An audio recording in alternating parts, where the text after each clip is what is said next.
제157차 원내대표회의 제14차 상임위 간사단 연석회의를 시작하겠습니다. 이인영 원내대표 모두 발언 듣겠습니다.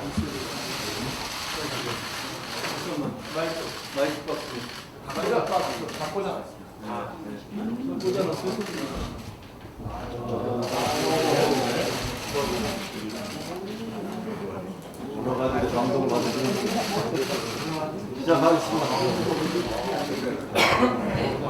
한일 남북미 관계의 전환점이 될 슈퍼 위크가 시작되었습니다.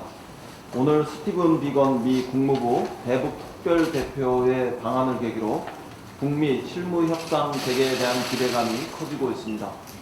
내일은 베이징에서 한일 외교장관이 3주 만에 회담을 갖고 한일 경제전의 외교적 해법을 찾을 예정입니다.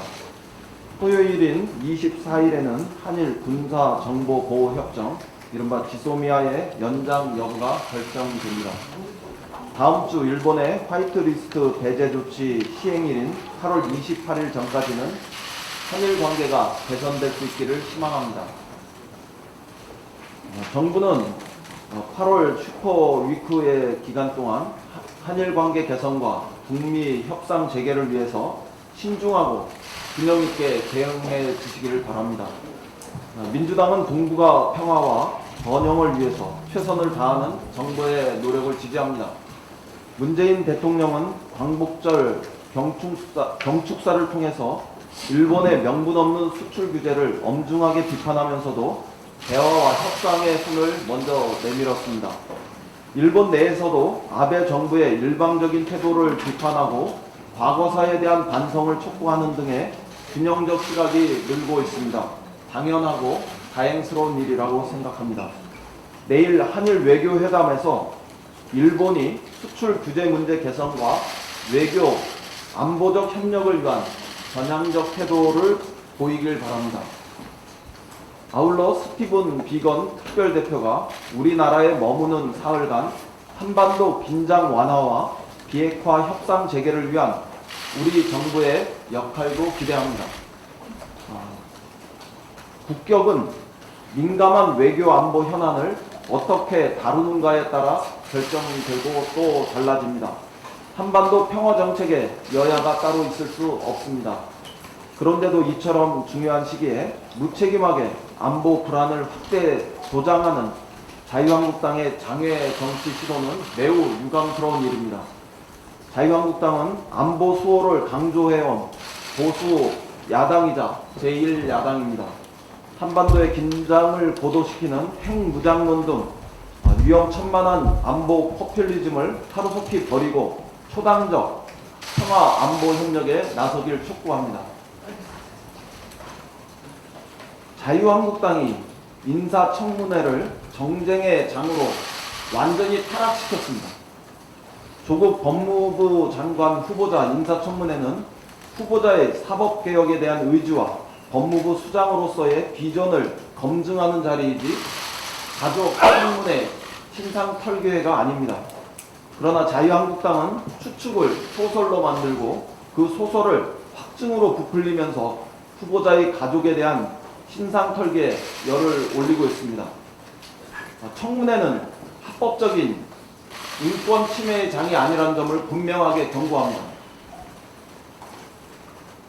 자유한국당은 인사청문회 법에 정해진 기한을 무시하고 아전인수격으로 인사청문회법을 해석하면서 청문회 일정의 확정을 차일피일 미루고 있습니다. 24일 장외 집회를 선동하더니 청문회도 장외에서 하려는지 무책임한 의혹만 언론을 통해 부풀리고 있습니다. 의혹이 있다면 청문회 날짜를 잡고 청문회장에서 따져서 후보자의 해명을 들으면 됩니다. 후보자의 해명을 듣기도 전에 지나친 의혹 제기와 언론 프레이로 여론몰이를 하려 해서는 안 됩니다. 아니면 이참에 사법개혁의 상징인 조국 후보자의 이미지를 실추시키고 말겠다는 불순한 의도가 있는 것은 아닌지 매우 의심스럽습니다. 이른바 조국 불가론을 내세우면서 지명 철회와 또 자진 사퇴를 압박하기 전에 신속하게 청문회 일정에 합의하고 후보자를 통해 직접 의혹을 해소하기 바랍니다.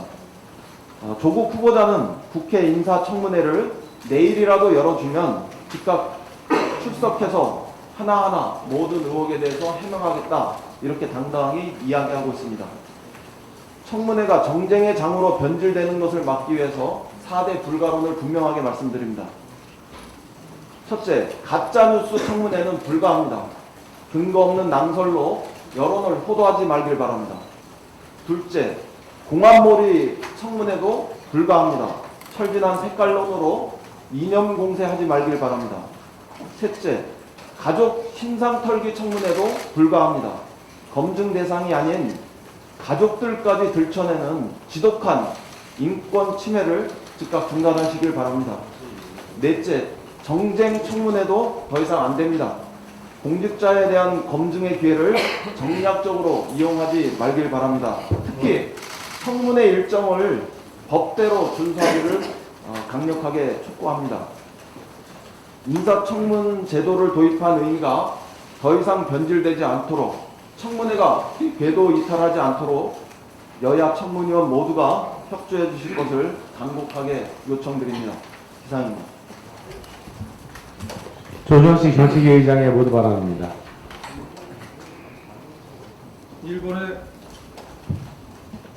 일본의 수출 규제와 한반도 외교 안보 상황 등 국내외 정세가 엄중한 상황입니다. 정치권은 물론 범사회적 역량 결집이 너무나도 필요한 시기입니다. 그런데 이처럼 중차된 시기에 황교안 대표와 자유한국당은 또다시 무책임한 장외투쟁을 선언했습니다. 참으로 뜬금없고 황당한 자태입니다. 이번 주는 비건 대표의 방한, 한일 외교장관 회담, 그리고 지소미아 연장시한 도래, G7 정상회의 등 중대한 외교 안보 일정들이 연이어 예정되어 있습니다. 정기국회 개회도 겨우 10일 남짓 남은 상황입니다. 이 같은 때 제1야당이 국회 밖으로 뛰쳐나가 한가한 정치 파업을 벌인다면 국민들이 과연 용납하시겠습니까? 황교안 대표가 거리로 뛰쳐나간다 한들 추락 중인 대선 후보 지지율이 나아지겠습니까? 국민의 외면만 더할 뿐입니다. 오죽하면 자유한국당 내부에서조차 불만의 목소리가 나오겠습니까? 조국 후보자에 대한 막무가내식 신상털이 공세 또한 마찬가지입니다. 법무장관으로서의 자질검증은 뒷전인 채 자유한국당은 검증 대상도 아닌 후보자 가족들에 대한 신상털이와 사생활 침해에만 혈안이 되어 있습니다. 그야말로 화렴치한 정치 공세가 아닐 수 없습니다. 자유한국당 눈에는 조국 후보자의 동생 부부가 법무장관 후보자로 보이는 것입니까? 더욱이 자유한국당은 인사청문회법상 오는 9월 2일까지 청문회를 마무리 지어야 함에도 정작 청문회 일정을 잡는데 전혀 협조하고 있지 않습니다. 근거 없는 헛소문과 가짜뉴스로 인사청문회를 난장판으로 만들고 사법개혁도 좌초시키겠다는 정치 꼼수가 아닐 수 없습니다. 20대 국회 마지막 정기국회가 고작 열흘 앞으로 다가왔습니다. 최악의 국회라는 오명을 씻을 마지막 기회입니다. 자유한국당은 도대체 언제까지 명분 없는 장외 대권 투쟁, 시대착오적 가족 신상털이에 매달려 있을 것입니까? 인사청문회법에 명시된 기한 내에 인사청문회를 마무리 지을 수 있도록 국회 일정 조율에 협조해야 할 것입니다. 자유한국당의 책임 있는 자세를 거듭 촉구합니다. 한반도 평화를 위한 북미 대화 체계와 관련해 매우 의미 있는 한 주가 시작됐습니다. 비건 대북정책 특별대표가 오늘 방한할 예정이고, 마침 어제 한미 연합지휘소 훈련도 종료됐습니다. 김정은 위원장이 트럼프 대통령에게 보낸 친서에서 한미 연합훈련이 종료되는 대로 협상을 재개하고 싶다고 밝힌 만큼 북미 협상이 재개될 가능성이 매우 큰 상황입니다. 이런 점에서 비건 대표의 방한은 매우 의미 있는 방문이라고 생각됩니다. 비건 대표의 방한을 계기로 북미 실무협상 재개의 단초가 마련되고, 나아가 조속한 시일 내에 북미 정상회담 또한 이루어져야 할 것입니다. 북미 협상 진전 등 대내외 여건이 성숙될 경우 11월 부산에서 개최될 예정인 한아세안 특별 정상회의에 김정은 위원장을 초청하는 문제도 충분히 고려될 수 있을 것입니다. 한반도 평화가 매우 중대한 분기점을 맞고 있습니다. 이럴 때일수록 역지사지의 자세로 평화를 위한 길에 보다 속도를 내야 합니다. 북한 당국의 책임있는 자세를 강력히 촉구하며 정치권도 정파적 이해에 몰두한 발목 잡기가 아니라 정부의 평화 실현 노력을 적극적으로 뒷받침해야 할 것입니다. 일본의 수출 규제와 관련해서도 이번 주는 중요한 고비가 될 전망입니다. 베이징에서 내일 한일 외교장관 회담이 개최될 예정이고, 화이트리스트 배제 조치 시행을 일주일가량 앞두고 있고, 지소미아 연장 시한 또한 4일밖에 남지 않은 상황에서 열리는 이번 회담은 사태 수습에 중대한 분수령이 될 것입니다. 문재인 대통령께서 광복절 경축사를 통해 대화와 타협, 동북아 공동 번영의 비전을 제시한 만큼 일본도 이에 적극 화답해야 할 것입니다. 더욱이 최근 미국 등 주요 국가들이 장단기 금리 역전 현상이 나타나는 등 전 세계적으로 이른바 아래 공포, 경기 침체의 공포가 확대되고 있는 상황입니다. 이 같은 상황에서 일본의 수출 규제에 따른 갈등이 장기화될 경우 양국은 물론 글로벌 경제 또한 큰 타격을 입게 될 것입니다. 아베 정권은 양국 국민과 세계 경제를 불행으로 모는 어리석은 행동을 당장 중단하십시오. 우리 국민을 자극하는 몰상식한 망언을 중단하고 전향적인 자세로 양국 간 협의에 임해야 할 것입니다. 아울러 24일부터 개최될 예정인 G7 정상회의가 일본의 외교적 선전장으로 전락되지 않도록 우리 정부의 기민한 대응 또한 당부하는 바입니다. 이상입니다. 지금부터 현안 발언 듣겠습니다. 윤관석 정책위 부의장의 현안 발언입니다. 예, 고교 무상교육이 어제 19일 역사적인 첫걸음을 내딛었습니다. 당정은 지난 4월 교육의 공공성을 강화하고 불평등한 교육비 부담 구조를 개선하기 위해 이번 2학기부터 고교 무상교육을 점진적으로 시행하기로 결정한 바 있습니다.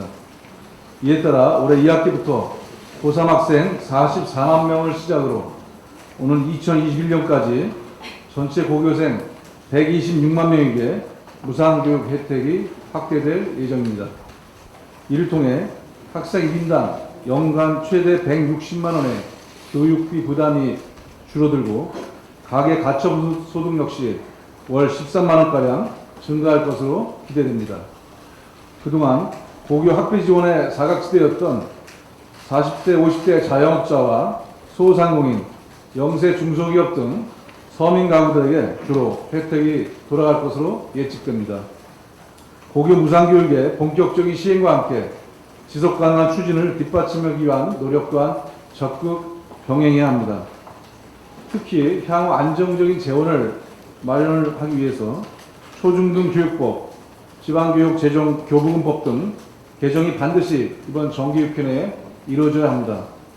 교육은 우리 사회의 미래이고 교육의 공공성 강화를 통한 균등한 교육기회 보장은 미래 세대에 대한 우리 사회의 의무입니다. 이 길에 여와 야가 따로 있을 수 없음은 물론입니다. 자유한국당 역시 이와 같은 대의에 적극 공감하리라 생각합니다. 정기육회 관련 입법이 신속히 처리될 수 있도록 초당적인 협력을 당부합니다. 이상입니다. 오늘 처음 오셨는데요. 지난번에 이인영 원내대표께서 한번 예고를 한번 해드리셨고요. 내년도 경제 활성화 그리고 일본 무역 보복에 따른 소재, 부품, 장비 산업 등에 대한 R&D 그리고 어려운 청년 실업 극복, 자영업자 문제 등등 이런 예산 문제를 책임질 우리 더불어민주당의 예결특위 간사 우리 전해철 의원님 오셨습니다. 그래서 오늘 첫 인사 말씀 있겠습니다. 저희 박수를 한번. 예.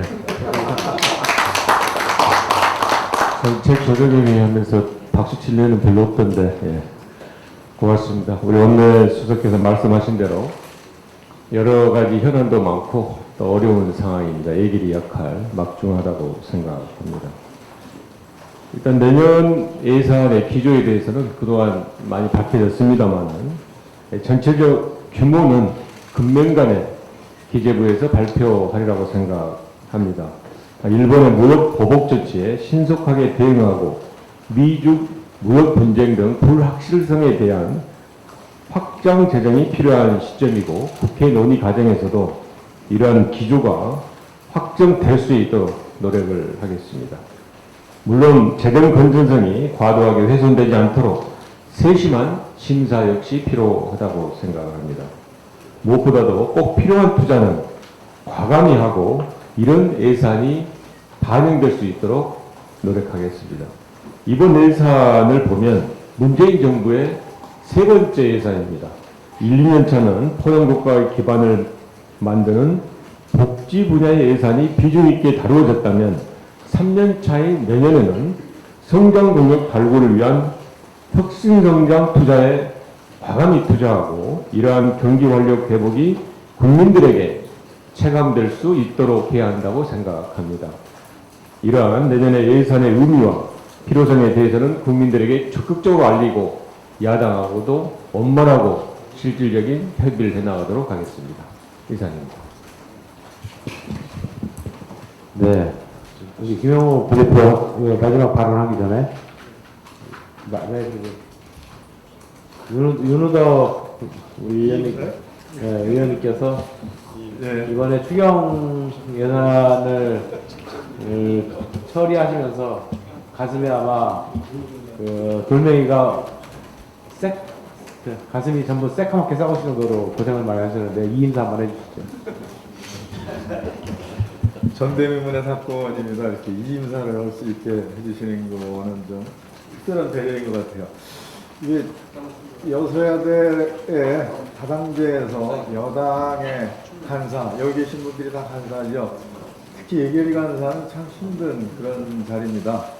그리고 추경 예산안은 이제 법정 기일이 없어서 그 야당의 한당과 눈치를 보느라고 엄청 힘들었습니다. 그래도 마무리했다라는 게 저도 좀 다행이라고 생각을 합니다. 제출한 지 100일 만에 추경이 통과되는 정말 치욕스러운 예산심사였고 정부가 제출한 사업 예산의 20.7%가 삭감되는 그야말로 난도질을 당한 추경 예산이었습니다. 하지만 그래도 불발되지 않은 것을 큰 다행으로 생각을 합니다. 하여튼 조마조마 바라보고 계셨던 원내대표님, 수석님, 그리고 또 간사님들께 많은 걱정을 끼쳐서 죄송하다라는 말씀드리고 마무리가 돼서 정말 다행입니다. 고맙습니다. 네, 죄송합니다. 우리 송기현 법사위 간사 현안 발언 있겠습니다. 네, 자유한국당 또 우리 바른미래당 등의 그 보수 야권이 조국이 정말 무섭게 무서운가 봅니다. 네, 조국으로서 실현하려고 하는 사법개혁이 두려운가 본지 정말 대대적으로 공격을 하고 있는데요. 구체적인 내용은 우리 원내대표님하고 정책위원장님 말씀하셨기 때문에 대신하기로 하겠습니다. 저희 더불어민주당 법제사법위원회 위원들은 어제 그리고 오늘 아침에 모임을 했습니다. 지금 제기되고 있는 여러 가지 의혹에 대해서 저희들도 나름대로 검토한 결과 거의 가짜 수준의 근거 없는 모함이다라는 결론을 내렸습니다. 우리 바른미래당과 자유한국당이 속히 청문회 절차에 합의하길 바랍니다. 어제 저희 3당 간사들이 인사청문회 일정을 협의했습니다. 인사청문회법 구조에 따르면 법제사법위원회에 회부된 날로부터 15일 내에 하도록 되어 있습니다. 그게 구조에 되어 있습니다. 인사청문회는 15일 내에 해야 됩니다. 그러면 8월 30일까지는 저희 법제사법위원회를 청문을 해야 됩니다. 어제 자유한국당 김도욱 간사는 인사청문회에서 6조에 따라서 20일 내에 할 수 있도록 됐다 이렇게 했는데 그때는 인사청문회에서 9조는 심사 및 인사청문을 20일까지 하도록 되어 있습니다. 20일 내에. 인사청문이라는 것은 인사청문회와 함께 청문 보고서를 채택하고 송부하는 것까지 포함하는 개념입니다. 그것까지 다 하는 것은 9월 2일까지 하는 거지만 저희 법제사법위원회는 분명히 인사청문회법 구조에 따라서 다음 주까지 해야 됩니다. 저희 더불어민주당 법제사법위원회 위원들은 다음 주까지는 반드시 인사청문회를 열어야 된다는 주점에서 의견을 모았고 다시 한번 자유한국당과 바른미래당에 다음 주 중으로 인사청문회를 할 수 있도록 일정 합의를 요청하겠습니다. 오늘 중이라도 협의를 해서 인사청문 날짜를 정해주시기 바랍니다. 이상입니다. 네, 마지막으로 김영호 정무부 대표의 현안 발언 듣겠습니다. 지난 18일 황교안 대표는 고 김대중 대통령 서거 10주기 추도사에서 김대중 대통령께서 전직 대통령들과 함께 찍은 사진을 언급하며 정치보복은 없었다고 말했습니다. 이는 수감 중인 이명박 박근혜 전 대통령을 의식한 발언이고 에둘러 문재인 대통령을 비판한 것으로 보입니다. 황교안 대표에게 묻겠습니다. 이날 발언은 국정농단과 횡령, 뇌물수수 등으로 사법적 판단을 받은 박근혜, 이명박 전 대통령이 정치보복을 당하고 있다는 말씀입니까? 황교안 대표는 문재인 대통령이 검찰과 사법부를 조정해서 지난 정부에 대해 정치보복을 하고 있다고 생각하고 있는 겁니까? 정치보복은 보수당의 전유물입니다. 김대중 전 대통령의 동경 납치 사건, 노무현 대통령의 서거에 이르기까지 자유한국당의 전신인 보수정당들은 얼마나 많은 정치보복을 일삼아왔습니까? 황교안 대표의 의미대로라면 박근혜 정부 때 일명 전두환 추징법을 통한 전두환 씨에 대한 추징이나 MB 정부에 대한 자원외교 국정조사 실시가 정치보복 차원에서 진행된 것이란 자백입니까? 황교안 대표님, 정치보복이란 이런 겁니다. 여당의 원내대표가 정부의 복지정책을 비판하고 야당과 법안 처리에 합의했다며 대신의 정치 운운에 당선 5개월 만에 원내대표에서 사퇴하게 하는 것입니다. 보건복지부 장관이 소신을 굽히지 않는다고 해서 불이익을 주는 것이 정치보복입니다. 정권의 치부를 수사했다고 해서 검찰총장 감찰을 지시하고 은밀한 사생활을 들춰내기까지 하면서 결국 물러나게 하는 것이 정치보복입니다. 그 당시 법무부 장관이 황교안 대표였습니다. 검찰 출신, 법무부 장관 출신으로서 황교안 대표는 사법부의 정당한 법 집행을 한낱 정치보복으로 폄하해서는 안 될 것입니다. 정치보복의 세월에 법무부 장관, 국무총리, 그리고 대통령 권한대행까지 거친 분께서 하실 말씀은 아닌 것 같습니다. 이상입니다.